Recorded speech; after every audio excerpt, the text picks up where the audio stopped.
This is episode 431 of the Rio Grande Foundation's Tipping Point, New Mexico. I'm Paul Gessing.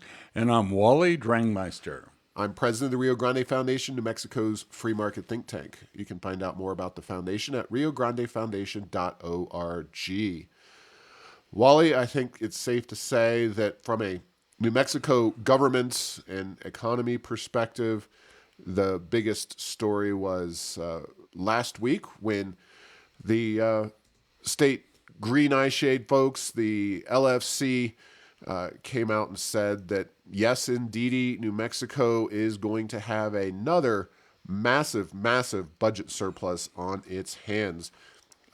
This next legislative session, when we really see the legislature convene and they get to pass another budget, and being a legislator when you have 2.5 billion in additional revenue, I hate to say that it's an easy job, but that's a pretty easy job right there. That they're not fighting over too many economic-related issues. Yeah, Paul, years ago when there was a lot of money in Santa Fe, the number of people wandering the halls of the roundhouse during the session was easily double of what it is and what it has been when there's been less money. And I have a feeling that my favorite thing is drive up to Santa Fe from Albuquerque on the first day of the session, and you'll see literally 10,000 cars with people's left hand out the window ready to get that government money from the legislators in Santa Fe.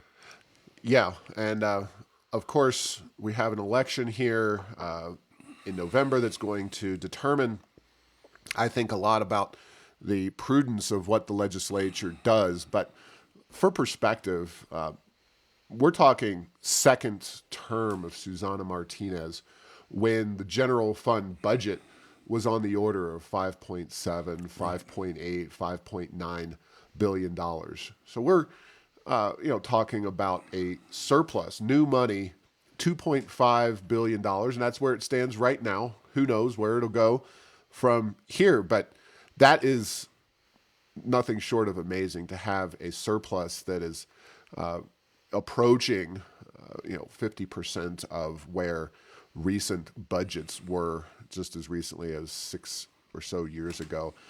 It's incredible, and we say it time and time again. Oil and gas is the primary factor here. Obviously, there's some federal dollars. Those federal dollars have been printed up and dumped into New Mexico, whether it's individuals' pockets or into government coffers. There's definitely a surplus of federal revenues, but we are unique in New Mexico in having the benefit of this oil and gas industry.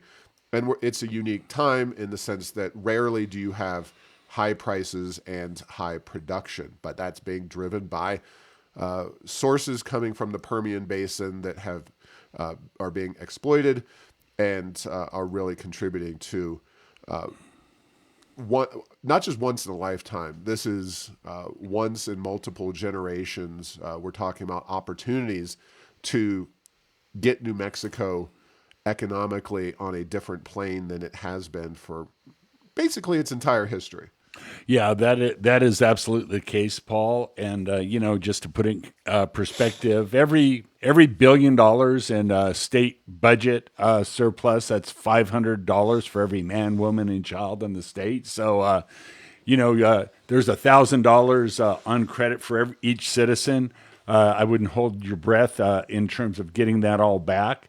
But the other thing is that New Mexico has issues. They have issues, and it's, really around education, around crime, and around business climate. And can money in and of itself solve those problems? Or, wasted money or as you said, this multi-generational opportunity will just go by the wayside, and they'll spend the money on things that aren't going to be effective, or ignore the other policy things that may not be financial related. So I'm not trying to I don't want to be the downer first thing in the podcast, but I do want to say that money is not the only issue. But hey, for things like restructuring, getting rid of income tax, restructuring gross receipts tax on the economic side, there is certainly going to be an opportunity with money there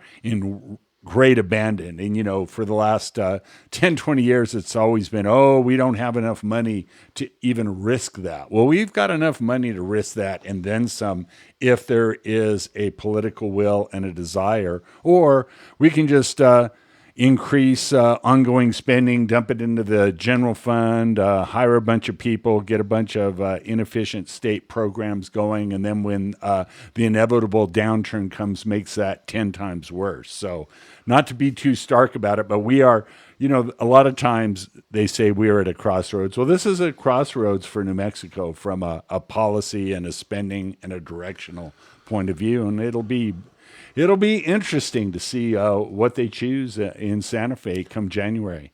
Yeah, and obviously we have a governor's race. We have a House of Representatives that will be revised.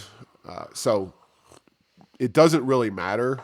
Obviously, we think that Republicans will be more amenable to some of the changes we're going to talk about here in a second, but it doesn't mean that you have to have a major partisan shift. And in fact, if Governor Ron Keddy takes office in January, if he has a more favorable House, although I highly suspect you're going to have a Republican House, but whatever happens, you're going to have a Democrat-controlled Senate for no less than 2 years. And it really shouldn't matter because at least when you talk about number one, addressing the gross receipts tax. I know we bang the drum all the time.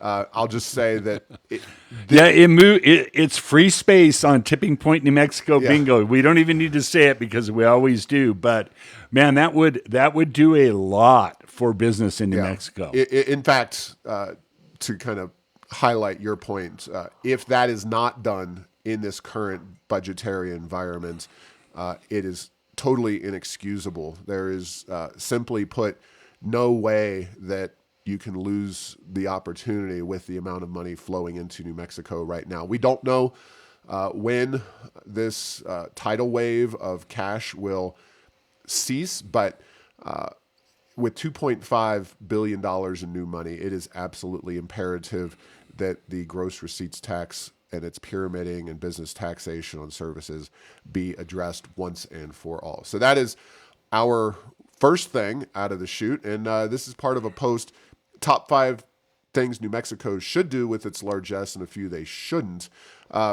Now, second is once you get the GRT reformed, and quite frankly, that should be a very simple process given the amount of money available.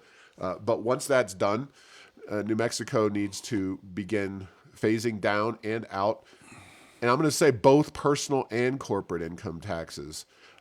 9 states currently have no personal income tax. New Mexico could easily move dramatically towards that direction where we are the second leading producer of oil to Texas. But when you think about it, it should have even a bigger impact on New Mexico's overall economy because offhand, I don't know how many people live in Texas, but it's a heck of a lot more than live in New Mexico by multiples 20 to 30 times. Right. So that oil and gas money spread out over our paltry 2.2 million people, it should be pretty easy to start tackling the personal income tax. And corporate income taxes only account for $200 million or so annually. It's not that we get a lot of money in from corporate income tax. However, that's partially because we have so few corporations that headquarter here.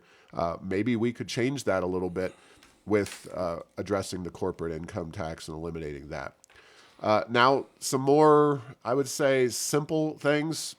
Pension debt, you can pay that down, make sure they're on a firm footing. Personally, I would like to see more flexibility given to recipients of government employee pensions, more of that self-directed money moved towards a defined contribution and away from the defined benefit. And with the amount of money we have available, there's no reason we couldn't do that. We can empower teachers and government employees to invest some of their own money. We could get those debts off the books for New Mexicans, and we could do it in a way that is favorable to these government employees. Infrastructure. Yes, we're blessed with the water, the rain that we've had recently, but water projects and improvements to our water supply, including, I think, looking at some of that produced water from the oil and gas industry and ways that we can take advantage of that, process it, get it ready for some kind of usage in our state. But even just basically repaving roads and bridges across our state and making sure those are in tip-top condition. And then medical professionals, bringing more medical professionals in, improving their pay via Medicaid reimbursements, of course, eliminating the gross receipts tax on medical services will also help get more doctors here. And just in general, we are facing a medical professional shortage, working through innovative solutions to bring more of them here. It could be, a tax break for locating in rural communities, some just innovative ways. When you have that kind of money, these are the kinds of things you need to be focused on. What we don't need, I know you're going to be shocked by this, Wally, but we don't need a massive expansion of government. We just increased the budget 15% last year. I suspect that we're not going to see and haven't seen. Let me know if you have any massive improvements in the way government's doing things around our state. And then, a little bit less of interest to some of my Republican friends, but we don't need to sock more money away in rainy day funds and these kinds of future spending accounts. We have a lot of needs. The left is right. We have a lot of needs in this state, but that doesn't mean we need bigger government and more government programs, more spending. In fact, our state spending as a percentage of the overall economy, according to U.S. government spending.com. You can find this at errorsofenchantment.com. Our government spending is at 17.49%, state spending as a percent of GDP. Regionally speaking, the next highest state's at 10.85%, Oklahoma. Believe it or not, Arizona, 6.98% of the state overall economy. That means that we comfortably spend more than double as a percentage of our economy what Arizona does. And I think it's safe to say that Arizona gets better results on pretty much every social and economic outcome than we do. Yeah, and I'd come back to the big three, and I think I don't disagree with the medical reforms that are needed. Man, things are getting tight out there. The time to get to see specialists is we're right up there with the British health plan right now in terms of things going on with that in terms of months and months and months of wait. But you come back to why would you want to be in New Mexico and what would make professionals want to be here? And you'd want low crime, good education, and reasonable regulation and taxes. And investing in those are going to, in most cases, although I do think in the case of the medical, they have some very specific things in your gross receipts tax and medical. We've reformed malpractice to go the other way to make it harder. So we have a lot of reforms in these areas that have gone the other way. On crime, we've made it more risky for law enforcement to enforce the law from a financial point of view. From a medical point of view, we've made it more risky from a financial point of view to practice medicine here. Education, we've spent a lot of money, but not getting a lot of results. So I do think that, not to be a broken record, but man, it's amazing how things come back to those. Those are the reading, writing, and arithmetic of state government in terms of success, I think. Yeah, and it's not to say that there aren't reforms, like you mentioned, medical malpractice, and that's something we're going to talk about in podcasts in the not too distant future. But there are definitely public policies that can be addressed on many of these fronts. However, we're trying to give them the benefit of the doubt and just focus on the fact that they have massive amounts of money available, and hopefully that will result in changes. And again, reforming New Mexico is not going to happen overnight, but if we do not get a favorable result, if we don't get more reform-minded folks in this election, I don't know when we are going to have that opportunity come back. I mean, you're talking at bare minimum 4 years of Lujan Grisham. If she gets reelected, what does the oil and gas market look like?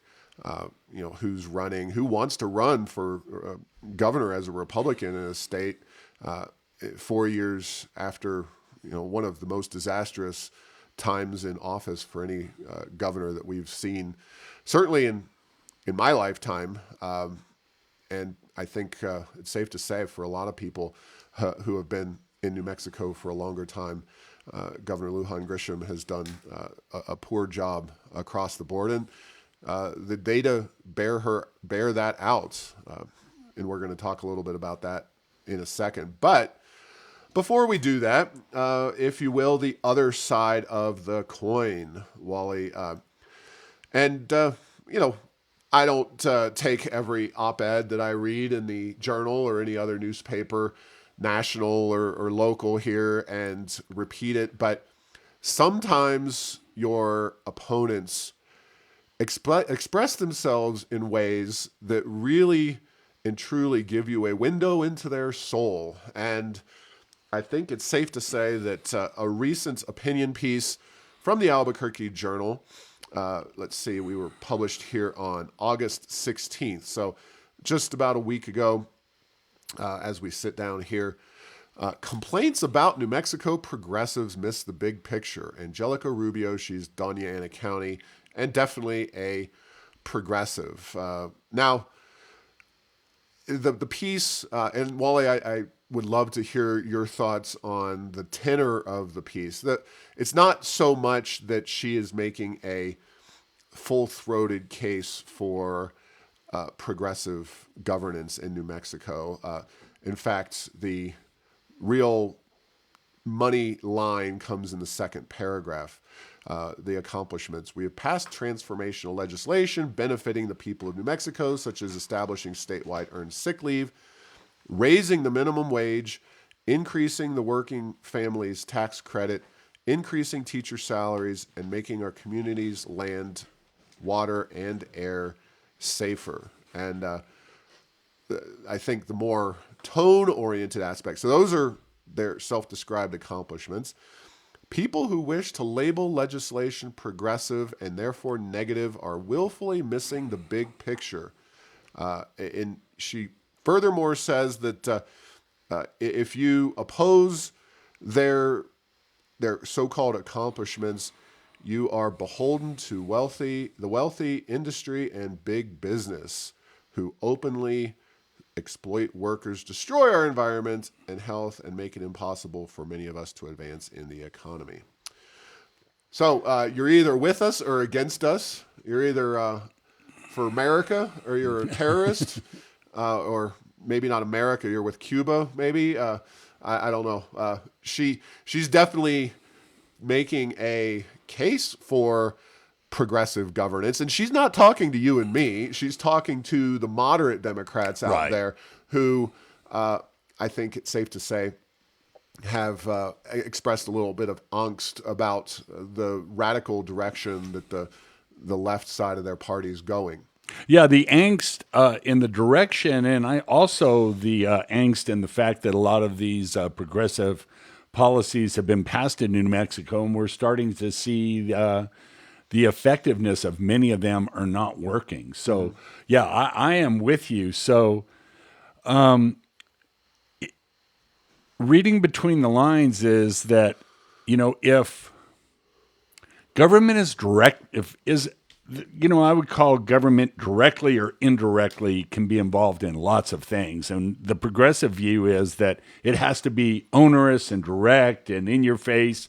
it's not enough that government can create a good environment for good employment to happen, good things to happen, healthcare to happen. They have to be there manipulating the details at a very intense degree. And so if something good happens and a progressive policy doesn't get the credit, we shouldn't even be talking about this. So it's one of those, I am with you. I don't think that you were the target for this, but I do think that while the moderate Democrat in New Mexico, in the old days, they were called the Blue Dog Democrats on the national level, they are an endangered species, but they're not extinct. And I believe that's who she's talking to. Well, not to let the cat out of the bag, but here's the opening sentence of the piece. I don't often criticize members of my party publicly, but enough is enough. As the November election draws closer, I'm seeing more and more opinion pieces and social media posts from conservative Democrats blasting legislators and community organizations for their work. So yeah, she's not talking to us, so to speak. And in terms of these policies that are so beneficial, first and foremost, we are in an unprecedented time, and this is the unfortunate thing. Both the oil and gas industry, which as long as Rubio is definitely in the group that signs the letter to Joe Biden applauding him for the moratorium on oil and gas. She opposes the industry. She is in that progressive camp. Nonetheless, she benefits greatly from having that money. Then she benefits furthermore, to an extent, from the federal dollars that have flowed in here for a variety of reasons. So it's a lot easier to pass these so-called progressive policies at a time when money is easy and flowing very freely. And the challenge becomes when you start killing off the businesses that you are going to be regulating or wanting to do what you want them to do, and it just tougher times make it a lot tougher to enact these policies. But I mean, establishing statewide earned sick leave, okay, that's fine, but you're costing small businesses jobs on the margins and economic growth. Of course, there's jobs available, so you could say, well, earned sick leave hasn't affected those businesses yet, which it's all about that yet. Raising the minimum wage, well, that looked really big when we didn't have 10% inflation. Exactly. And also the money being dumped on the economy. Working families tax credit, okay. I mean, I'm all for giving families less of a tax burden. I'd rather just eliminate taxes that they have to pay and make sure that people are actually earning paychecks, and that is beneficial to everybody.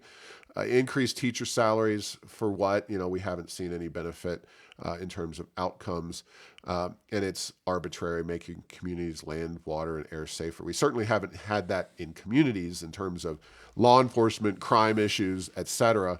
Land, water, and air, I think it's very much up to debate, although, again, it's worth noting, everything that's happened has been largely thanks to increased oil and gas production and prices. So, so we're it's interesting, and it really. I saw this article in the Albuquerque Journal, and I am a religious reader of said newspaper, because you get those kinds of nuggets once in a while that aren't necessarily news items, but they certainly are news to me and make it interesting to see behind the veil of where these people are coming from. Yeah, no doubt about it. And safe for what, safe for who, and safe how.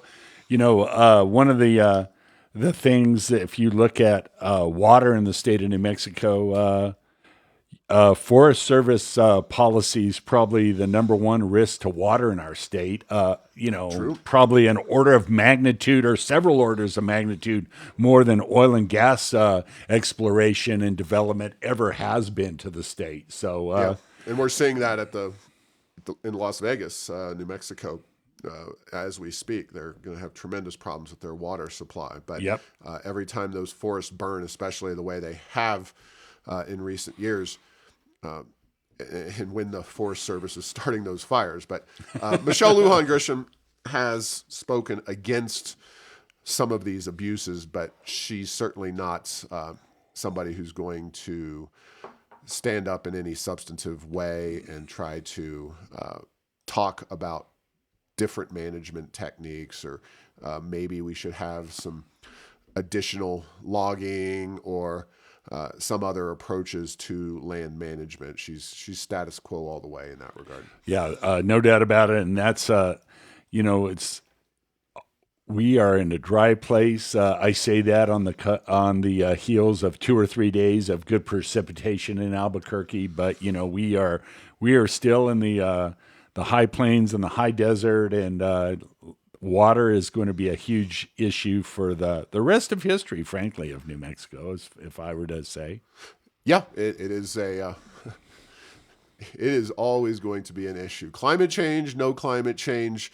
I mean, there was serious droughts impacting this area back in the 1600s that affected the Spaniards and Pope and some various other players in New Mexico's somewhat ancient history there. But we're now moving into another economic area that is of employment. And the July numbers came out recently from the Bureau of Labor Statistics. Governor Lujan Grisham brings out her press release. Unemployment hits the lowest rate since 2008, 4.5%. She takes full credit for everything. Of course, interestingly enough, while 4.5% is a very low, very reasonable unemployment rate, again, as we've talked about, so folks who listen to this podcast can see between the lines and beyond the press releases, we're in a very inflationary time period right now. Jobs are plentiful. Money is flowing through the economy. And that means that there are jobs available. Now, the jobs are not being picked up in New Mexico. We still have a high workforce or low workforce participation rate. Yeah, and Paula, as you say this, unemployment rate is important, but increasingly around the country and increasingly reported by the media in New Mexico and cabinet secretaries talking at interim legislative committees, the workforce participation rate, how many people are working, and are those that aren't working who are healthy and capable, why aren't they working? That is another big issue. And there may be some transitory things. So inflation keeps going up. Unemployment insurance doesn't last forever. Who knows? We could get, are we going to get a recession? Who knows? But inflation is there. It increases the risk of a recession. And then the biggest risk to, almost any economy, and for New Mexico would be particularly, is stagflation, high inflation, but, stagnant economic conditions. What would that mean? So, yeah, there are a lot of risks out there. And as a state, the fewer people working percentage-wise, the riskier it is for the state's success going forward. Yeah. Now, in terms of unemployment rates, July 2022, Minnesota, 1.8%. So that is phenomenal, phenomenally low, really below what even I think economists would say is actually healthy. And it's one of the reasons we're seeing the continued high inflation rate. But neighboring Utah at 2.0%. They tend to be very much on the low side when it comes to unemployment. Oklahoma, 3%, Arizona, 3.3%, Colorado, 3.3%. We have Texas all the way up at 4%, and New Mexico, again, tied at 4.5% with Alaska at the very same rate. So, yes, I mean, it is hard to argue that New Mexico's unemployment rate does not look very good by historical standards. But Rio Grande Foundation policy analyst Brendan Torsbins had an article in the Santa Fe New Mexican, and it's up at Heirs of Enchantment and Rio Grande Foundation as well, that workforce participation needs to be discussed. It needs to be part of the issue, and we still are lagging pre-pandemic numbers in terms of workforce participation rate, especially young males. That is the area where we've had the greatest decline in workforce participation rate. This has been a long-term, more than a decade process in New Mexico. So we really need to focus on it, and that needs to include reforms of federal and state welfare programs. It might include a campaign, to create a desire, to encourage the desire for people to get back into the workforce, et cetera. So there's a lot of ways to address this issue, but the jobs are available. It's just a matter of getting people out back into the workforce. And so, yes, overall things are good. Governor is taking credit for it. Good for her. But the reality is a lot more murky below the surface. Yeah, and then to tie the workforce participation, unemployment. If you don't have a job and you cease looking for a job, at some point you are not included in the unemployment statistics, and that is why that workforce participation is so big. And then in terms of lost opportunity cost, young, capable males not being employed, that just seems like a recipe for disaster, for anywhere, New Mexico, any other state, any other country, that would be bad. Exactly. Now, Wally, something that I know you wanted to discuss is the increasing appearance that the PNM Avangrid merger is a fait accompli. I had shown and posted on the Airs of Enchantment a advertisement for a balloon glow in Corrales this past weekend that was co-branded with PNM and Avangrid's logo. There's been ads airing on KKOB radio with co-branding of Avangrid and PNM.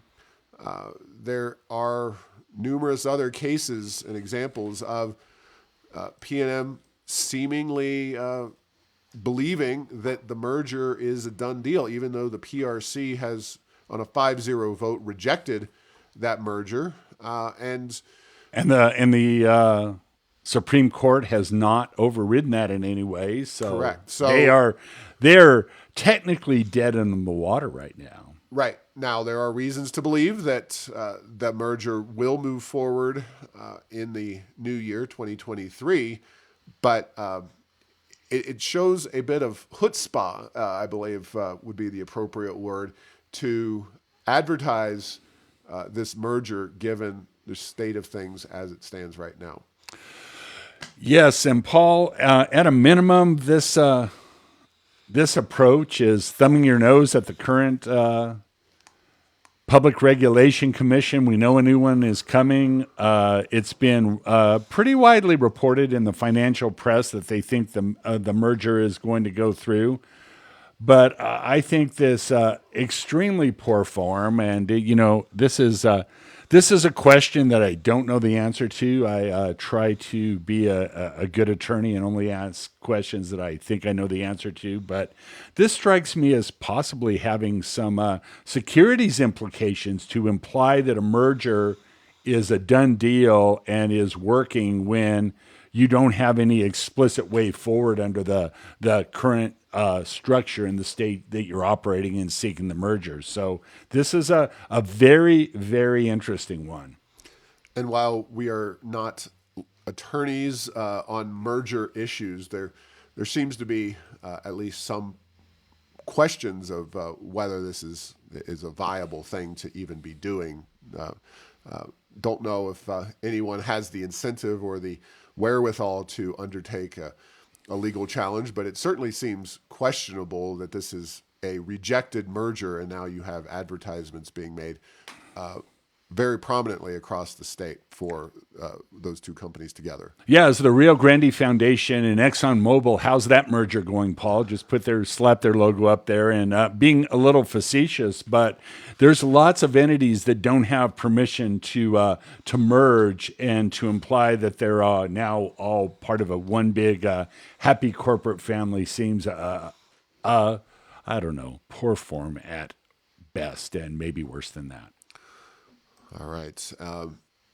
So in local news here at the city of Albuquerque or the APS board level, the district, they were looking at the board at the latest collective bargaining agreement, and this agreement, which had been negotiated by the administration, which technically is in the employ of the APS school board, but the board itself only had 5 days to consider this collective bargaining agreement, which took on numerous issues that seem to be outside the scope of what the school board itself can legally negotiate on under state law. But this has caused quite a bit of fire or smoke, at least, in terms of the union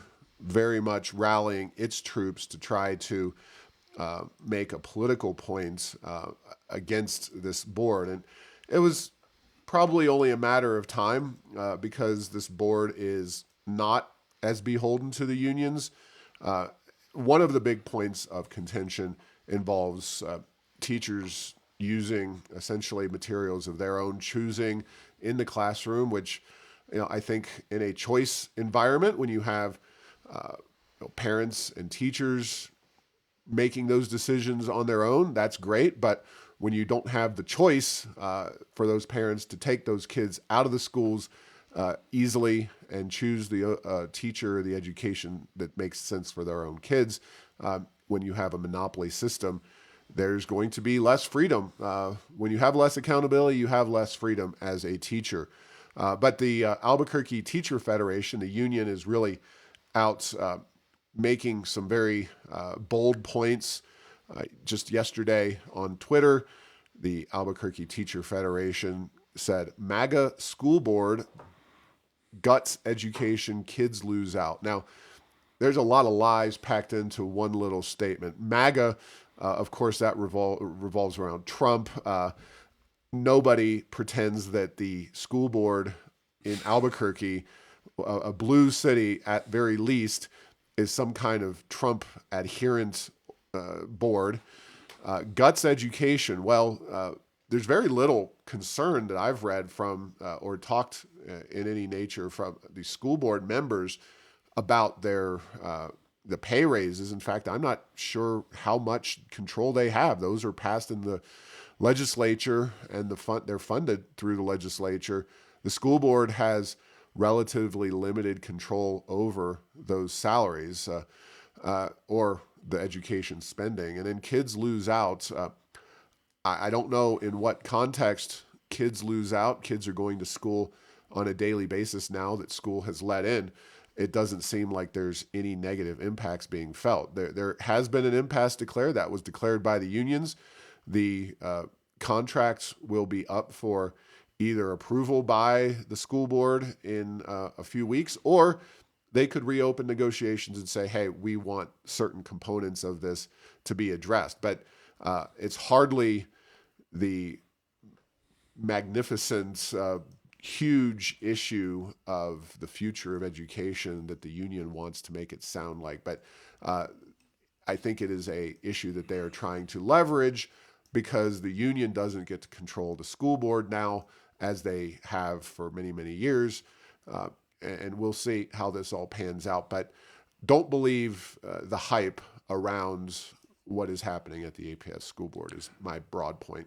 Yeah, and then Paul, what is it? Okay, so we've declared an impasse. Do you have a feel for what that means procedurally now? Do they do something different? Do they get a a mediator or an arbitrator to work with them as opposed to just directly working, or is there some other something that, goes on, but it's like, okay, we're at an impasse. It's like, okay, well, how is that impasse broken?